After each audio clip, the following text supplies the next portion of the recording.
Okay, let's talk about consonant skips or leaps. What these are is just, let's jump in right here, right?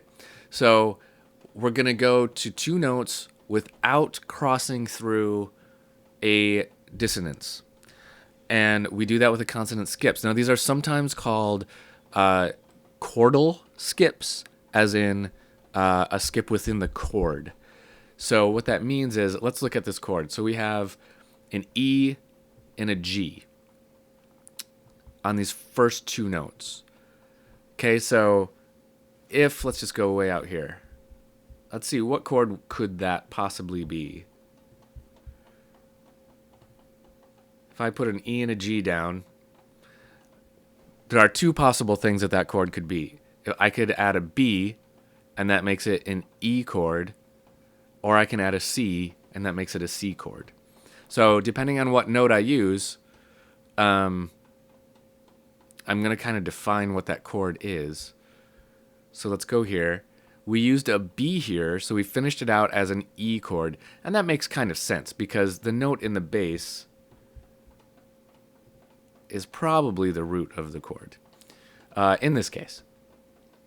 What we're doing here is going from G to B. We're using another note in the chord to fill in the unaccented part of the measure.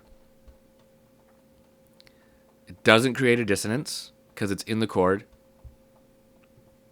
So that's why we call them sometimes a chordal skip, as in is in the chord. But the actual name for them is a consonant skip or a consonant leap. We can also have a consonant leap. Remember the rule for step, skip, and leap. A step is two notes right next to each other. A skip is a major or minor third. And a leap is a fourth or anything bigger. Like right here. Here we have a G to an E. That's a sixth.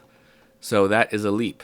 But it's a consonant leap because we're going from, we have a G here and an E here. So my chord is, well, actually, in this case, it doesn't matter what my chord is because I jump down to a G. And that's a octave there. So it worked out just fine, right? So I'm still in the chord because I used an octave of that. So that is another chordal skip, in this case, it would be a chordal leap, actually. So let's label these. For these, let's do it at the bottom. We do it with the CS, saying chordal skip. Actually, let's do it at the top, just so that all of our chord tones have a name up here. Here's another one. Let me just copy that one, put this one right here.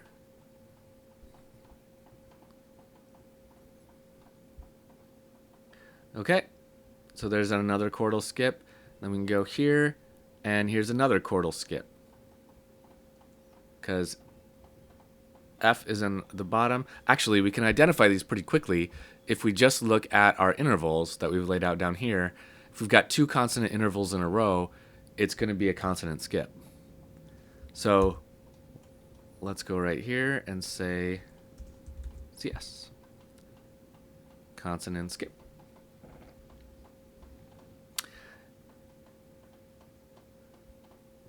All right, now we have a label on just about every note of our counterpoint. This first one doesn't have a label because nothing comes before it. This one doesn't have a label because it's consonant before and it's consonant after, so there's kind of just no label to give it. And that's okay. Not everything needs a label. If we really wanted to give this a label, we could just call it a consonant. The same thing with this one and with the downbeat. Okay, now there's one other kind of non-chord tone that I want to talk about right now, and that's a neighbor tone. So let's jump to a new video and talk about neighbor tones.